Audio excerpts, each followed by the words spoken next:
Kana बैग्रि गोमोन गोमोन नै बिथाङाबो जादों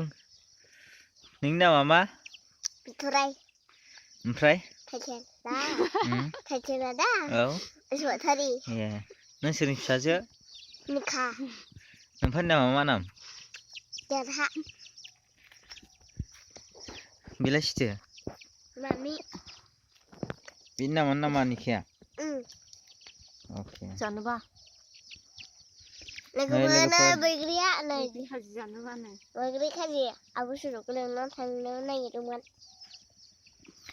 लोगोफोर बाथोनाबो जानायसै जों गोदान बोसोरनि ओइ गोदान बोसोरनि पिकनिक जायोबा दैमा बिथाङा दंने बैग्रि जानानै थाबथानानै थैनायसै माबा आंखौसो नुबाय होनदां आंखौसो नुदों माथो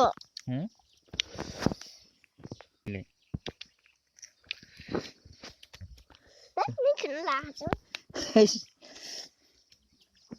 मिथिया जोंना बाथोना बिराद मोजांथार बैग्रिखौबो खेब्रा गोजावनानै जेरावबो थांनो मोनाखै